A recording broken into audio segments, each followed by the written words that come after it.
انتہائی فخر کی بات ہے کہ ہمارے معزز چیف سیکرٹری صاحب، آئی جی صاحب اور دیگر ڈپارٹمنٹس کے ہمارے جو سیکرٹری صاحبان ہیں وہ یہاں تشریف لائے ہیں۔ اور میں بہت مختصر یہ کہنا چاہتا ہوں سر کہ گزشتہ 7-8 مہینے کے دوران صوبے کی جو صوبائی قیادت ہے، انتظامی قیادت ہے،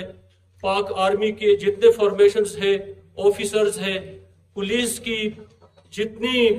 فورس ہے، رائٹ فرام آئی جی صاحب جو پولیس کے سپاہیوں تک، جوانوں تک، سبوں نے مل کے کرم میں دائمی امن کی خاطر جو 7-8 مہینے محنت کی ہے، اور cohort agreement in persons to the Murree accord, جو مری معاہدہ تھا، اس کے تسلسل میں جو کوہارٹ کا ایک جامع اور انتہائی تاریخی معاہدہ جو تھا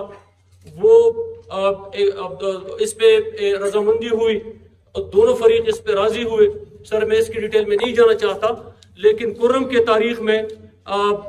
سر آپ سب کی کاوشوں سے اور پرٹیکولرلی میں یہاں آرمی کے جو ہمارے بریگیڈ کمانڈر ہے، کرم ملیشیا کے جو کمانڈر ہے، ٹل سکاؤٹس کے جو کمانڈر ہے، ان سب کی، پولیس کی، ضلع انتظامیہ کی اور ان سارے معزز ایم این اے صاحبان، ایکس منسٹر، سینیٹر صاحبان، سبوں کی کوشش سے جو اقدامات ابھی ہوئے ہیں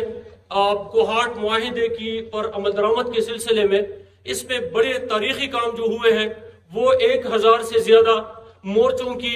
رضاکارانہ مسماری ہے،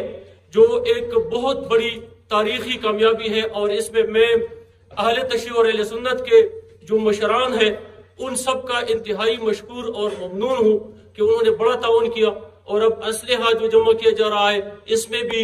ان کا تعاون جو ہے ہمیں حاصل ہے، انہوں نے یقین دہانی کرائی ہے۔ میں ایک بات اس پہ ختم کرنا چاہتا ہوں کہ انشاءاللہ پاکستان کی امن کی خاطر، خیبر پختونخوا کی امن کی خاطر اور کرم میں دائمی امن کی خاطر ہم سب کا یہ سفر جو ہے اجتماعی سفر جاری و ساری رہے گا۔ obviously میری سب سے گزارش ہے کہ کرم میں، خاص کر پورے پاکستان میں، لیکن کرم میں اس امن کے خاطر پاک فوج، پولیس اور سول انتظامیہ کے جن بھائیوں نے جانوں کا نذرانہ پیش کیا ہے، ہم ان کے لیے دعا کریں گے۔